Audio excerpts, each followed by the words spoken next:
안녕하세요. 저는 33살 경기도 시흥에 사는 주부입니다. 결혼할 당시 남편은 저보다 4살 연상이었고 이혼한 지금 전 남편과의 사이에서 아이는 없습니다. 제가 이혼하게 된 얘기를 어디부터 시작해야 할지 긴 글이 될 것 같은데 제 사연 들어보시고 진심 어린 조언 부탁드립니다. 저는 시댁과 남편에게 지칠 대로 지친 상태에서 이혼했습니다.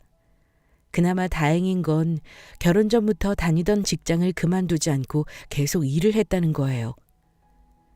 부부가 살다가 이혼하는 데는 많은 이유가 있겠지만 저의 경우는 남편과 시댁이 한통속이 되어 저를 완전히 속인 사건이 제가 이혼을 결심하게 된 결정적인 이유가 되었습니다.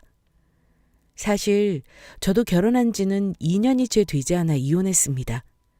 남편과 저는 둘 다 평범한 월급쟁이이고 회사 동료의 소개로 만나게 되었습니다. 다만 저는 아버지가 대학교 때 일찍 돌아가시는 바람에 엄마랑 둘이 살고 있었어요. 저 결혼하고 나면 혼자 계실 엄마가 좀 걱정이 되었지만 신혼집이 친정집에서 20분 거리였고 시댁도 10분 거리로 양가가 다 가까워서 마음이 무겁진 않았습니다. 남편은 말이 없고 조용한 성격이었어요. 결혼 준비하면서는 좀 우유부단한 행동 때문에 가끔 다투기도 했지만 둘 다 경제력도 비슷했고 집안도 서로 큰 문제는 없었습니다. 그런데 나중에서야 남편이 저에게 중요한 사실을 속였다는 걸 알게 되었죠. 결혼할 때는 상대방에게 아무리 사소한 것이라도 속이는 것이 없어야 한다는 게 제 생각입니다. 그게 금전이든 건강 문제든 아니면 가족에 관한 것이든 말입니다. 살면서 차차 알아가는 것도 중요하지만 적어도 부부 사이에는 속고 속이는 것이 없어야 한다는 거죠. 저는 결혼할 때 남편과 반반 결혼을 했습니다. 요즘 그렇게 하는 부부들도 참 많더라고요. 예전에야 남편이 집을 해오면 여자는 혼수하고 예단하는 거지 지금은 집도 반반씩 하고 혼수도 반반하거나 예단이나 예물을 생략하는 경우도 많잖아요. 저 역시 처음 시작부터 무리를 하더라도 집이 중요하다고 생각했어요. 남편 이름으로 대출을 좀 내긴 했지만 집을 사는데 제가 모은 돈을 거의 보탰습니다. 결혼 준비하면서 많이 다툰다고들 하잖아요. 저 역시 다투긴 했습니다. 근데 둘 사이에 문제가 있어서 그런 건 아니었고 예단 문제 때문에 좀 속상한 일이 있었죠.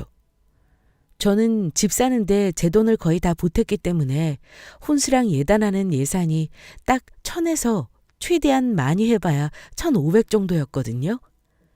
저는 당연히 예단을 생략하거나 간소하게 할 줄 알았습니다.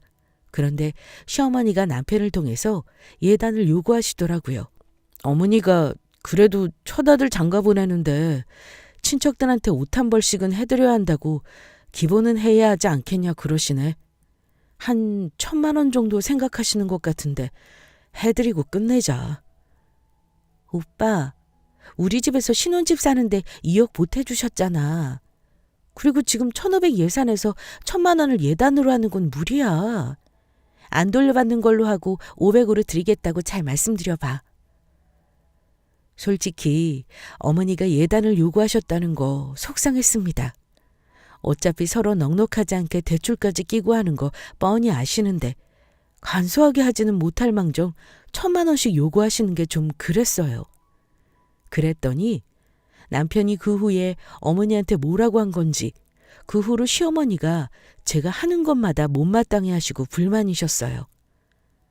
저도 만나면 기분 나쁘고 감정 소모하는 게 힘들어서 자주 만나고 싶지 않으니 남편만 보내기도 하고 점점 만나는 횟수를 줄였죠. 특히 신혼집 등기를 칠 때 시어머니가 공동명의하는 걸 그렇게 못마땅해 하시더라고요. 대출을 누구 이름으로 받느냐부터 시작해서 어차피 이자 갚는 건 남편이 해야 하는 건데 왜 공동명의로 하느냐고 하도 난리치시는 바람에 솔직히 더 잔소리 듣기 싫어 그냥 남편 명의로 했습니다. 근데 그때 명의를 공동으로 했어야 했는데 그걸 왜 간과했는지 나중에 땅을 치고 후회했어요. 대출 이자를 남편이 내는 대신 명의는 남편 명의로 했거든요. 어차피 결혼하고 아이 낳을 때까지 계속 그 집에서 살 생각이었고 중간에 팔 생각이 없었기 때문에 명의에 대해서는 대수롭지 않게 생각했습니다. 정말 바보 같은 생각이었지만요. 아무리 서로 좋아 죽는 부부 사이라도 재산 관련해서는 냉철하게 해야 한다는 걸 배웠네요. 아무튼 결혼하고 신혼 초까지는 여느 집과 다를 바가 없었습니다. 그런데 결혼하고 1년도 채 되지 않아 시아버지가 돌아가시는 큰일을 치르게 되었습니다. 원래 결혼할 때부터 암투병 중이셨는데 갑자기 안 좋아지셔서 병원에 입원한 지 일주일도 안 되어 갑자기 돌아가셨습니다. 남편은 형제자매가 없이 외아들이라 저와 남편이 장례를 갑자기 돌아가신 아버지 장례를 치르느라 정신이 없었죠. 어머니가 65세라는 젊은 나이에 혼자 되시기도 했고 갑자기 아버지가 돌아가신 터라 제가 마음이 많이 쓰이더군요. 그래서 장례 끝나고 어머니가 혼자 아버지 없는 게 좀 마음이 쓰여서 저희 집에서 며칠 자고 가시라 했습니다. 어머니 댁이락은 10분 거리입니다. 어머니도 집 정리 때문에 왔다 갔다 하시면 잠은 저희 집에서 한 며칠 주무셨습니다. 어머니 힘드실까 봐 남편과 아버지 유품 정리도 다 해드렸죠. 근데 그 후에도 거의 하루 걸러 하루씩 저희 집에서 주무신다고 말씀을 하시는 겁니다. 그래서 제가 어머니 모르게 남편에게 슬쩍 말했죠. 오빠, 어머니 오늘 집에 가서 주무시는 거지? 매일 오시니까 내가 좀 불편한데 당신이 이따가 기회 봐서 어머니 모셔드린다고 하고 집에다 데려다 드려. 그런데 남편이 하는 말이 좀 기가 막혔습니다. 여보, 당신도 우리 엄마 자고 가는 거에 익숙해져야지 이제. 그게 무슨 소리야? 매일은 당연히 불편하지. 가끔이야 상관없지만. 나도 일하느라 힘든데 매일 어머니 신경 쓰고 챙겨드릴 순 없잖아. 당신 보고 어머니 챙기란 소리 한 적 없는데 왜 그래? 그리고 신경 써도 내가 쓰지 당신이 뭘 얼마나 신경 쓴다고? 10분 거리에 어머니 댁이 있는데 굳이 아들 내서 자고 간다는 게 솔직히 이해가 가시나요? 저는 남편 말을 듣고 한참을 생각했습니다. 둘이서 나 모르게 합가라도 할 계획을 짠 건가 했습니다. 그런데 혹시나 했던 제 생각이 맞더라고요. 아버지 장례 치르고 한 달쯤 되었는데 어머니가 저희 집에 오시더니 이렇게 말씀하시더군요. 새아가, 내가 아버지 돌아가시고 나서 집에 혼자 있는 게 왜 이리 무서운지 모르겠다. 꿈도 매일 꾸고 잠을 잘 못 자는 게 영 힘드네. 그래서 말인데 이제 아버지도 돌아가셨으니 우리 집에서 같이 살면 어떻겠니? 엄마가 밥이랑 다 해줄 테니까 너는 오히려 더 편할 거야.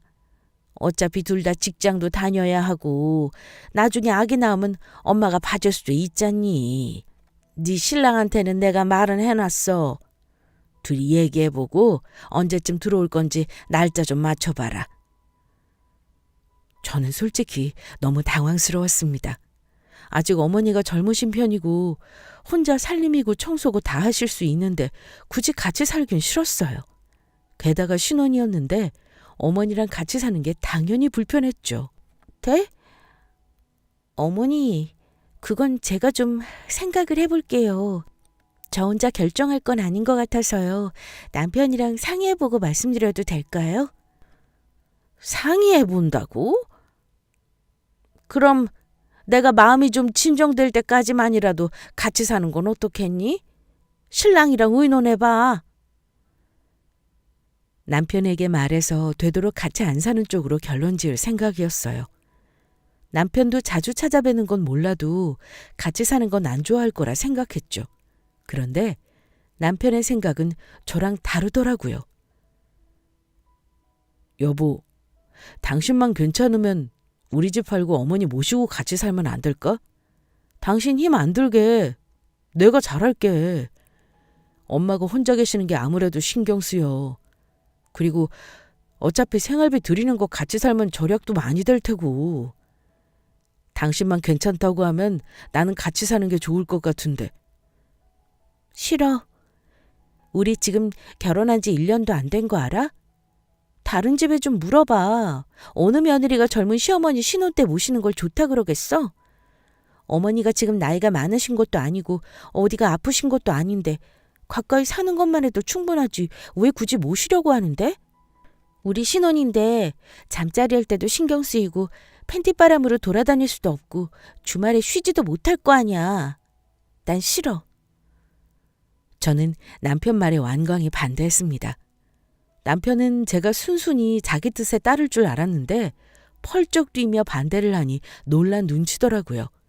본인도 자기 뜻대로 안 돼서 화가 나는지 어차피 언젠가는 시부모님 모실 생각 아니었어? 그게 며느리 도리야. 결혼 생활이라는 게 우리끼리만 편하게 살 수는 없는 거야. 너 어디 가서 이런 이야기 하지 마. 싸가지 없단 소리 들어.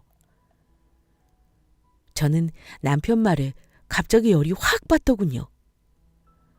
우리가 행복하게 살려고 결혼하는 건데 결혼 생활 편하게 살면 안 되는 이유는 또 뭐야? 그럼 불편하게 살아야 해?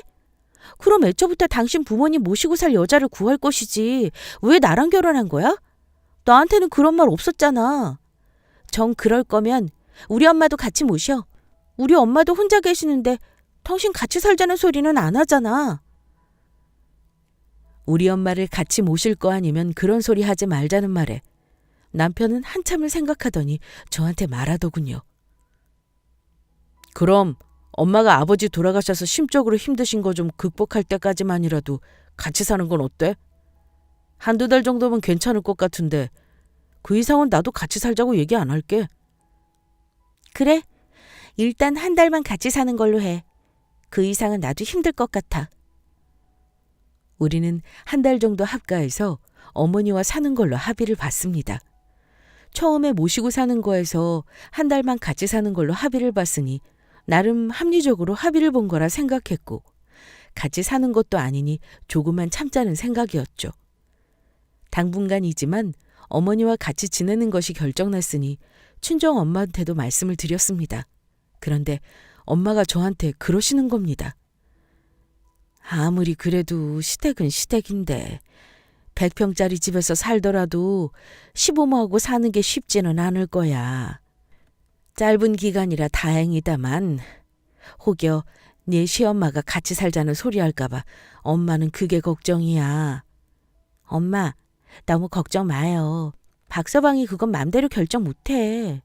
아직 팔팔하게 젊은 양반이 굳이 아들내외랑 같이 살려고 하겠어? 그건 네 생각이고. 아휴, 암튼 엄마는 걱정된다. 힘든 거 있으면 엄마한테 바로 전화해서 말해줘.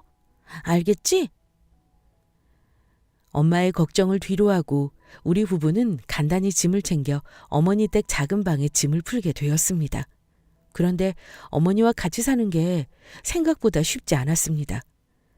제가 직장을 다니니 집에 있는 시간이 많지 않은데도 불구하고 어머니는 저녁에 우리 부부가 있을 때만 들으라는 듯이 이런 말을 하셨습니다. 다른 집은 시어머니랑 같이 잘만 산다더라. 너 왜 알지? 니들 결혼식 때 갔던 엄마 친구. 그 집은 며느리 들어오고 나서 주말마다 놀러 다니고 화목하게 지낸다는데 우리 집은 나 혼자 이게 뭐니? 주말에 쉬는 것도 좋다마는 같이 좋은데도 니들이 같이 데리고 다니면 좀 좋니? 처음에는 그냥 흘려들었습니다. 괜히 제가 대꾸하거나 남편한테 기분 나쁜 티라도 내면 싸움이 될 것 같았거든요. 그냥 제가 못 들은 척 네 하고 대답만 하면 지나가는 거라고 생각했습니다. 그런데 그렇게 말씀하시는 횟수가 점점 많아지더니 나중에는 그냥 외롭다고 혼자 살기 싫다 하시는 겁니다. 저한테가 아니라 꼭 남편이 저랑 같이 있을 때 그런 말을 하십니다. 다른 집은 시어머니 혼자 있으면 모시고도 잘 사는데 너는 나 언제 모시고 살 거냐, 언제 합가할 거냐 계속 징징거리셨습니다. 남편이 똑 부러지게 제가 합가를 원하지 않는다, 우린 못한다라고 이야기해주면 좋겠는데 그렇게 말 안 하고 지금 우리 아기도 없는데 나중에 하자 이런 식으로 두리뭉실 넘기더라고요.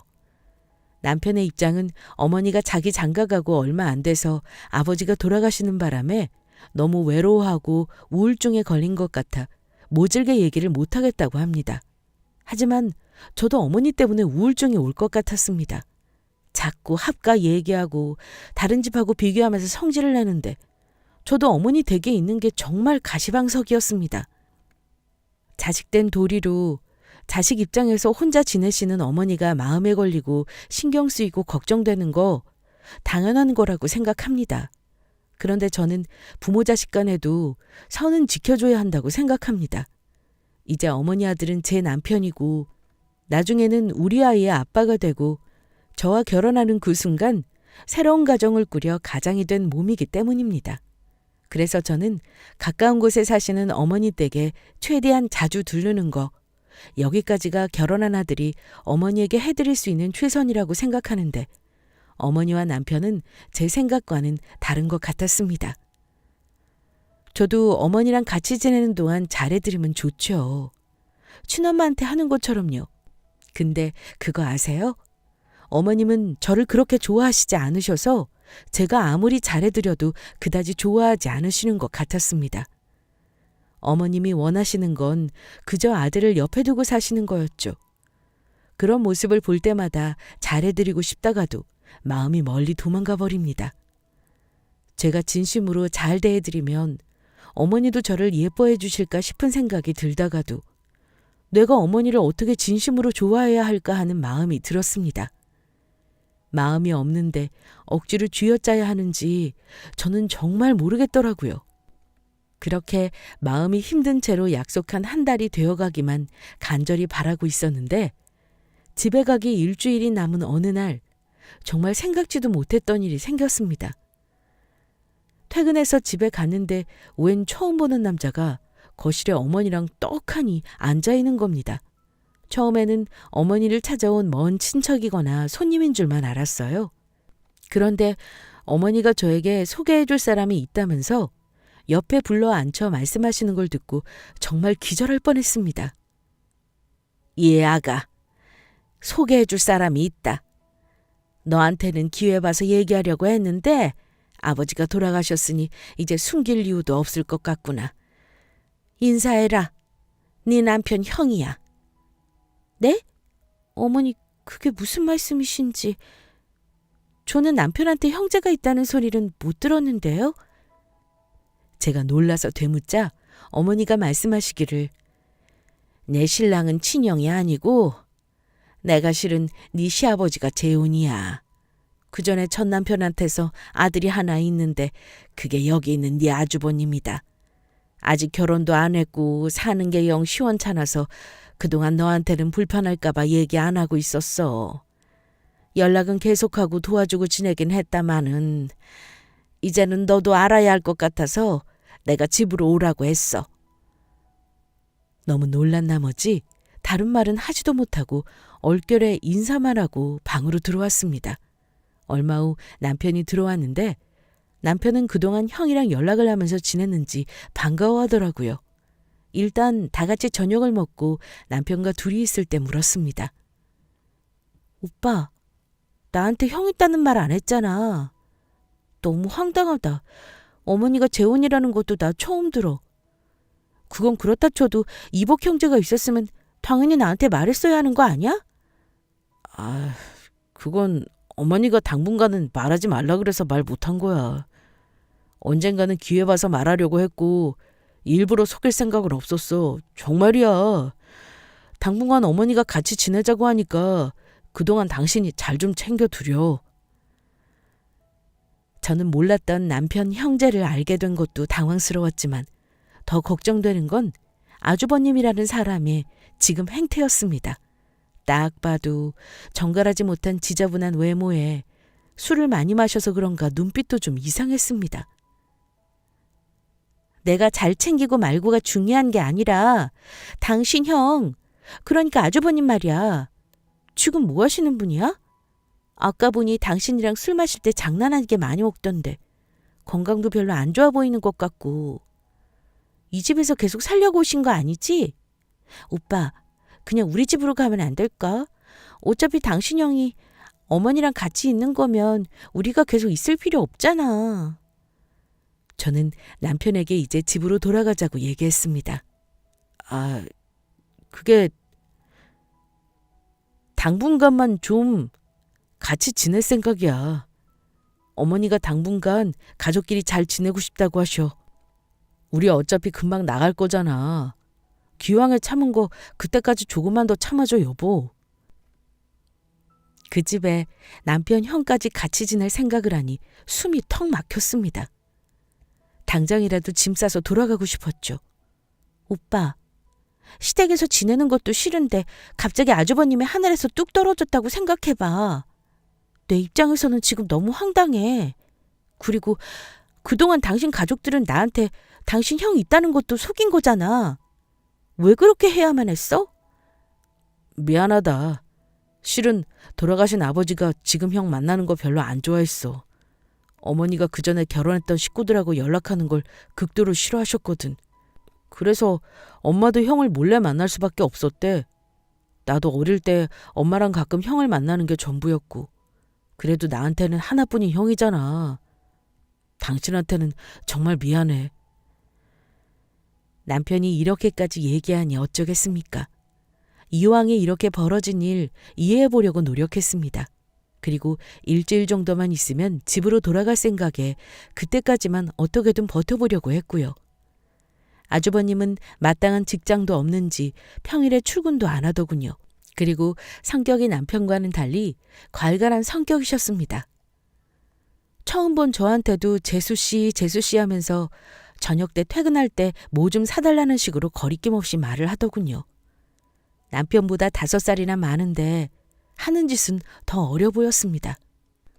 그런데 열받는 건 어머니는 아주버님이 어릴 때부터 아픈 손가락이어서 그런지 아주 떠받들듯 하는 겁니다. 근데 제가 가장 참을 수 없었던 건 어머님이 아주버님께 결혼할 여자를 소개해달라고 저를 보채는 일이었습니다. 아니, 41살에 직업도 변변치 않으면 외모라도 훤칠하던가. 내세울 거 하나 없는 사람을 누구한테 소개해준다는 말입니까? 내 친구 중에 아직 결혼 안 한 아가씨 없니? 아니면 괜찮은 언니라도 누구 있으면 네 아주버님한테 소개 좀 시켜줘라. 어머니, 제 친구들 다 남자친구 있거나 시집갔어요. 지금은 마땅한 사람이 없네요. 한번 알아보긴 할게요. 제가 이렇게 애써 둘러대면 거절하는 줄 알고 적당히 그만해야 하는 거 아닌가요? 근데 나중에는 아주버님까지 한술 더 떠서 제 카톡으로 괜찮은 여자 있으면 소개해달라고 맨날 술 드시고 문자를 남기시는데 참 곤란한 상황이더라고요. 그래서 참다 못해 남편에게 말했습니다. 내 주변에 당신 형님한테 소개해줄 만한 친구는 없어. 아주버님 나이도 많고 돈이 많은 것도 아닌데 소개해줬다가 내가 욕먹어. 앞으로 나한테 그런 말 못하게 당신이 살짝 말씀 좀 드려봐. 그런데 남편 반응이 썩 좋지 않았습니다. 재수 씨가 아주버님 결혼할 여자 소개해주는 게 뭐 그리 이상한 일이야? 우리 형이 뭐가 어때서 그래?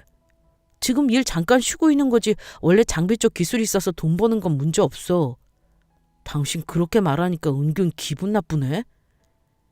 이러길래 제가 솔직히 말해줬습니다. 아직까지 여자 없고 결혼도 못한 거는 이유가 있는 거 아니야? 오빠도 내가 콩깍지만 안 씌웠으면 결혼도 여태까지 못하고 아주버님처럼 있었겠지. 했더니 갑자기 리모컨을 바닥에 던지더니 방을 나가버리는 겁니다. 제가 뭘 그렇게 말을 잘못한 건지. 솔직히 재수 씨가 시아주버님 결혼할 여자를 소개해 주는 게 뭐 그리 일반적인 상황인가요? 저 역시 남편의 그런 모습에 너무 화가 나서 그날은 시댁에서 나와 친정에서 엄마와 같이 잤습니다. 친정엄마한테 자초지종을 말씀드리니 뭐 그런 집구석이 다 있냐면서 당장 시어머니한테 가겠다고 하시는 걸 제가 해결하겠다며 겨우겨우 뜯어 말렸습니다. 엄마는 시어머니 집에서 빨리 나와서 집으로 가라고 말씀하셨습니다. 저도 계속 시어머니네 있다가는 시아주버님한테 괜히 봉변이라도 당할 것 같아서 빨리 집으로 돌아가려는 결심을 했습니다. 다음 날 남편이 사과는 하더군요. 자기도 화가 나서 그랬다면서 이해해달라고 하길래 일단 집에 가서 얘기하자 하고 저도 시어머니 댁으로 돌아왔습니다. 이 집에 있으면 시아주버님 때문에 크고 작은 일로 속 썩겠구나 싶어 남편에게 집으로 당장 돌아가자고 했습니다. 그런데 금방 가자고 할 줄 알았던 남편이 조금만 더 있자고 하는 겁니다. 저는 하루라도 그 집에서 시어머니와 아주버님하고 같이 있기도 싫은데 말입니다. 그런데 이상하게 한 달이 지났는데도 남편은 집으로 가자는 말을 안 하는 겁니다. 오빠, 마음이 불편하면 당분간 어머니 댁에서 같이 지내. 나는 상관없어. 대신 나는 우리 집에 가 있을게. 지난주에 갔는데 먼지가 많이 쌓이고 해서 집을 더 비워놓으면 안 될 것 같아. 그런데 남편이 제 말을 듣고는 난데없이 이러는 거예요. 여보, 저기 지금 집에 못 들어가. 집 비워놓은 김에 작은 방 결로 생겨서 곰팡이 생긴 거 공사하는 중인데 내가 정신없어서 말을 미리 못했네. 도배하고 베란다 방수하는데 한 2주 걸린대. 그거 다 되면 가자. 오빠는 나한테 말도 없이 그런 걸 마음대로 하고 그래? 미리 알았으면 내가 가서 이것저것 얘기할 텐데. 일단 알겠어. 집을 손보는 중이라니 어쩌겠습니까? 제가 가본다고 하자 남편은 자기가 어제도 갔다 왔다면서 나는 신경 쓸 거 하나도 없다길래 그냥 그런가 보다 했습니다. 그리고 한 2주가 지났을 때였습니다. 남편이 일을 마치고 돌아와 계속 제 눈치를 보는 겁니다. 제가 눈치가 좀 빠른 편이라 남편이 뭔가 나에게 말할 게 있다는 걸 알아차렸고 불러다가 무슨 말인지 물어봤습니다. 그런데 한다는 말이 돈을 형님한테 좀 빌려줘야 한다는 겁니다. 이번엔 또 무슨 소린지 왜 갑자기 돈을 달라고 하는 건지 궁금했죠. 여보, 형이 얼마 전에 술 먹다가 술집에서 시비가 붙었었나 봐. 그래서 폭행으로 고소를 당했어.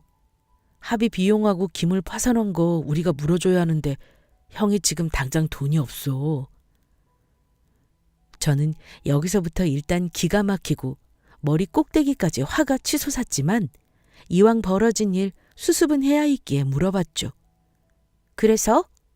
필요한 돈이 얼마라는 거야? 6천만 원. 형이 술 먹고 차도 박았는 모양이더라고. 여기저기 합의해줄 때가 많아. 나는 형한테 빌려주고 싶지만 당신이 반대하면 안 줄게. 우리가 당연히 해줘야 하는 건 아니니까. 나도 열 받아. 형 때문에. 뭐? 6천?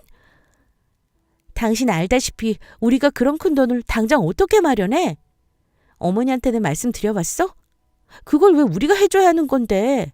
난 싫어. 내 잘못도 아닌 일인데다 제가 가장 혐오하는 범죄에 대해 합의금을 왜 우리가 해줘야 하는지 저는 남편 말을 단칼에 거절했습니다. 남편은 당신이 싫다고 했으니 그 돈은 주지 않겠다 하길래 다짐을 단단히 받았습니다. 우리가 안 해주면 어머님이 폐물이라도 팔아서 해주시겠지 하고 저는 모른 척하려고 했죠. 그런데 아니나 다를까 아주 난리가 났습니다. 당연히 우리가 해줄 거라고 생각했는지 아주버님은 제가 있는데도 남편한테 쌍욕을 하는 겁니다. 너는 엄마랑 다른 거 눈치 하나 안 보고 편히 살았으면서 형한테 그거 하나 못 해주냐? 내 인생이 제일 불쌍해. 너는 결혼도 하고 집도 있는데 나는 그런 거 하나 없이 이렇게 사는데. 듣고 있자니 기가 막혀서 참으려다가 제가 한 소리 했습니다. 아주버님, 저희 갑자기 그런 큰돈 드릴 만한 여유 없어요. 그리고 다른 것도 아니고 폭력은 아주버님이 저지른 일이니 본인이 책임지셔야죠. 저희 내외한테 이러실 일은 아니에요. 제가 한마디 하니 아주버님은 저보고 건방지다는 둥, 가족끼리 예의가 없다는 둥, 내일 은행 가서 목돈 없는지 같이 확인해보자는 둥 거짓말하지 말라면서 난리를 치더라고요. 어머니도 당연히 저희가 도와줄 거라고 생각했나 봐요. 완강히 거절하는 제 모습에 아주버님을 진정시키면서도 저를 그렇게 안 봤는데 못돼 처먹었다면서 욕을 하시더군요. 저는 그 집에 더 있을 이유가 없다고 생각했습니다. 내가 내 집 놔두고 이게 뭔 짓인가 싶었죠. 저는 겉옷만 대충 걸치고 손에 잡히는 대로 가방이란 짐을 대충 챙겨서 시어머니 집을 나와버렸습니다. 남편이 붙잡았지만 친정에 갈 테니 나중에 얘기하자고 뿌리쳤죠.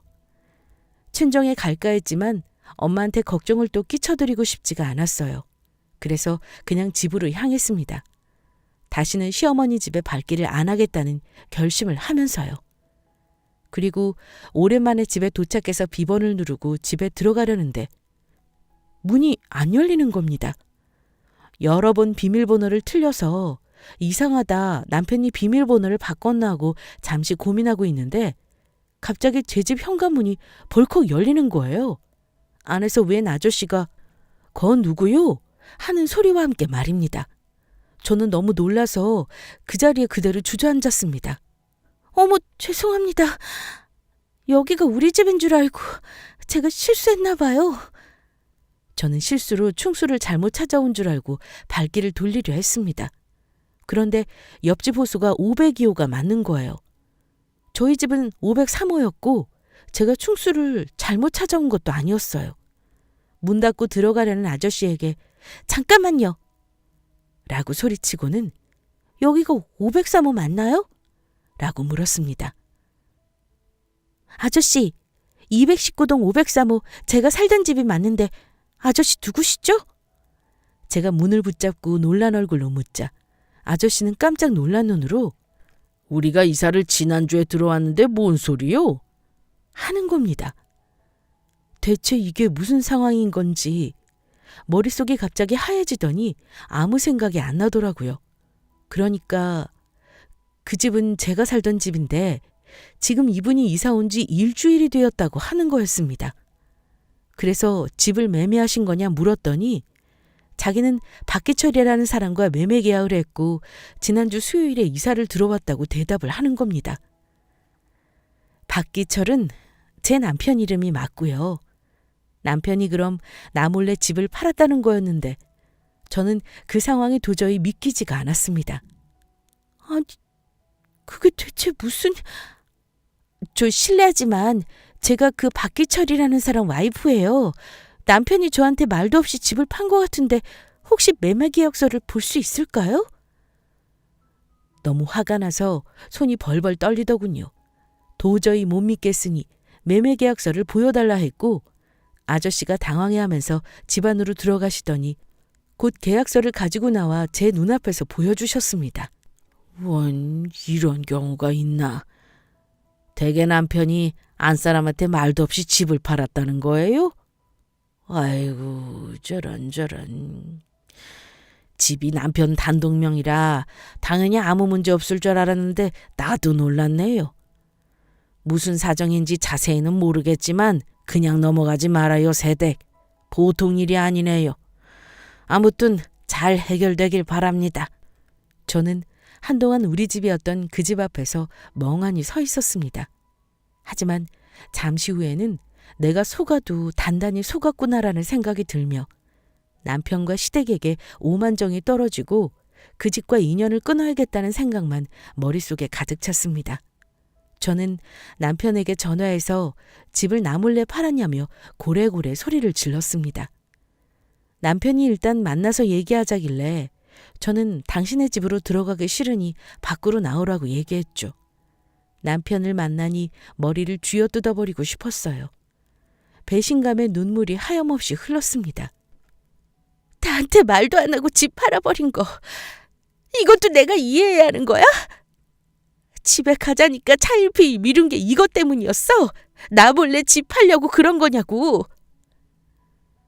울면서 소리치는 절 보더니 남편이 무릎을 꿇더군요. 상황이 좀 급박했어. 어머니 집에 올 때부터 형이 사채비 때문에 힘들어하고 있다고 돈을 좀 해달라고 어머니가 그러시더라고.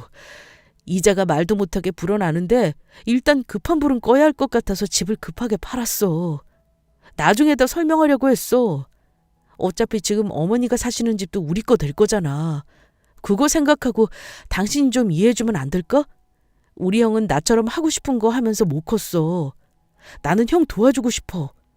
우리 다른데 전세 얻을 돈은 있으니까 걱정 마. 당신 싫다면 어머니랑 같이 사는 거 고집 안 할게. 지금 그걸 말이라고 해? 같이 살고 말고 할 문제 아니야. 당신이 날 속이고 우리 공동재산인 집을 판 게 문제야. 그 집에 내가 결혼할 때 2억 보탠 거 잊었어? 아무리 명의가 당신 거라도 적어도 나한테 말은 했어야지. 말했으면 당신이 순순히 팔라고 했을 거야? 아니잖아. 집만은 절대 팔 생각이 없었잖아, 당신. 동생이 돼서 빚 때문에 직장도 못 나가고 있는 형을 그럼 아예 모른 척 해야 했어? 난 그렇게 못해.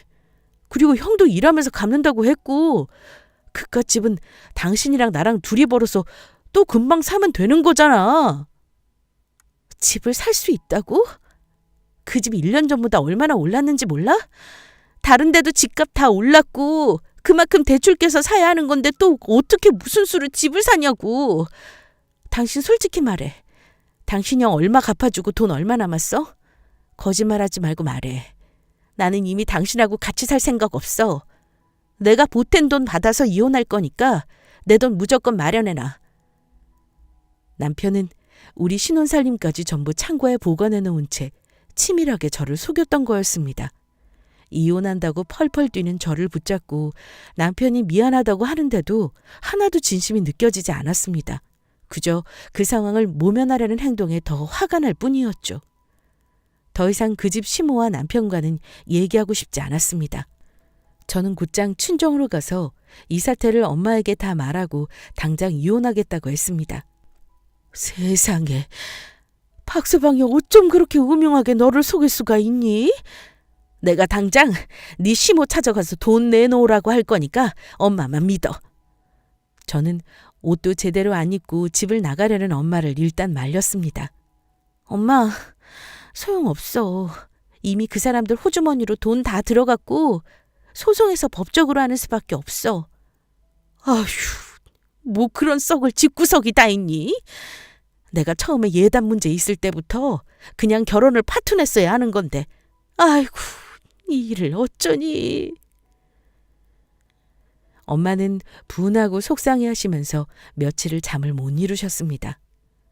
저는 며칠간 직장에 연차를 내고 변호사를 찾아 상담을 했습니다. 이혼 소송과 재산 분할 가능성이 있는지가 중요했죠. 결혼할 때 제가 돈은 보탰지만 명의는 남편의 단독 명의였기에 많이 걱정이 되었습니다. 그런데 변호사와 상담 후 그런 걱정은 사라졌습니다. 고객님 경우에 이혼 사유가 남편의 잘못이 명백합니다. 그리고 부동산이 남편 단독 소유더라도 그 재산을 형성하고 유지하는데 아내 되시는 분이 기여하신 바가 충분히 증명되기 때문에 걱정 안 하셔도 됩니다. 경제활동도 하셨기에 원래 보태신 돈보다 더 많이 받아낼 수 있습니다. 어차피 이혼이라는 게 서로 좋게 헤어지는 경우는 없어요. 소송하면서 비용이 드는 만큼 저희가 최대한 남편한테 받아낼 수 있는 거 다 받아내도록 진행하겠습니다. 네, 감사합니다. 결혼 생활이 짧지만 위자료도 최대한 받아내고 싶어요. 정신적 고통이 너무 커서요. 저는 시간을 질질 끌기 싫었고 협의 이혼도 원치 않았습니다. 그 자리에서 바로 착수금 500을 건네고 이혼 소송을 진행해달라고 하고 돌아왔습니다. 그리고 남편에게는 이혼 소장이 갈 거니 위자료와 내가 집 살 때 보태놓은 돈 마련해 놓으라고 짤막하게 문자로 통보했습니다. 남편은 제가 정말로 이혼할 거라고는 생각을 못했는지 제가 친정에 도착하니 저보다 먼저 와서 우리 엄마에게 등짝을 맞고 있었습니다. 박서방, 자네 그렇게 안 봤는데 대체 이게 무슨 짓인가? 더 이상 그 집안에 우리 딸 고생하는 거 보고 싶지 않아서 내가 이혼하라고 했네. 자네 어머니한테도 그렇게 알리고 우리 딸 돈은 전부 돌려주게. 그리고 더 할 말 없으니 돌아가. 엄마는 이미 마음이 돌아섰던지라 이혼을 말리지 않으셨습니다. 오히려 아이도 없고 아니다 싶으면 빨리 이혼하는 게 낫다고 하시며 지금이라도 시댁의 실체를 알아서 다행이라고 하셨죠. 오빠, 그만 돌아가. 당신 집으로 이혼소장 가면 법원에 출석이나 잘해. 난 오늘부터 당신 식구 아니야. 더 이상 찾아오지 마. 제 말에 남편이 울면서 매달렸습니다. 내가 정말 미안해. 우리 둘이 벌면 금방 일어날 수 있으니까 당신이 용서할 줄 알았어. 다 내 잘못이야. 한 번만 용서해줘. 내가 오늘은 그냥 갈게. 당분간 연락 안 할 테니까 이혼하는 건 조금만 더 생각해봐. 100번 생각해도 내 맘 안 바뀔 것 같아. 나는 당신 집에서 당신 형 뒷바라지 하면서 어머니 모시고 살 생각 추호도 없어. 돌아가. 당신이 인연 끊고 싶다고 하면 내가 다 끊고 살게. 그러니까 이혼만은 다시 생각해봐. 남편이 자기 가족과 연까지 끊겠다고 매달렸지만 저는 연을 끊고 말고가 중요하지 않았습니다. 남편이 저를 속였다는 것에 너무 크게 배신감을 느꼈기 때문에 더 이상 이 결혼이 유지될 수는 없을 것 같았어요. 게다가 어머니도 남편이 집 팔아서 나온 돈으로 형 빚 갚아줬다는 사실을 다 알면서 저한테 한마디 말도 안 하고 속였다는 게 소름 끼치도록 싫었습니다. 그렇게 남편이 돌아가고 한동안 어머니 전화에 매일 시달렸습니다. 거의 매일 전화에서는 우리 집을 망하게 한다는 둥, 결혼할 때 해온 것도 없으면서 유세 떤다는 둥, 입에 담지 못할 모진 말들을 하길래 전화번호도 바꿔버렸습니다. 그리고 그 후 이혼 소송을 진행하면서 결혼할 때 제가 보탠 집값 2억과 위자료 1,000만 원, 그리고 예금 재산과 주식을 분할해서 무사히 받을 수 있었습니다. 길고 길었던 이혼 소송이 마무리되고 지금은 이렇게 제가 겪은 일들을 담담하게 말할 수 있을 정도로 상처도 많이 회복되었습니다. 남편 하나만 놓고 보면 바람을 피우거나 도박을 하거나 나쁜 짓을 한 사람은 아니었지만 저는 이런 이유로 이혼을 하게 되었네요. 우리나라는 결혼한 당사자들보다 그 주변 사람 때문에 이혼하는 경우도 많잖아요. 저도 그중 하나였던 거죠. 경제적으로 힘든 건 부부가 극복할 수 있지만 신뢰가 깨져버린 건 회복하기 힘든 일인 것 같습니다. 혹시 이혼을 준비하고 계시거나 가족 때문에 이혼을 망설이고 있는 분이 계시다면 제 사연 참고하셔서 해결하는 데 도움이 되시기를 바라보며 긴 얘기 마치겠습니다. 그리고 결혼할 때 부부가 함께 집을 마련한다면 반드시 공동명의로 하세요. 살면서 무슨 일이 생길지는 정말 모르니까요. 제 사연 들어주셔서 감사합니다.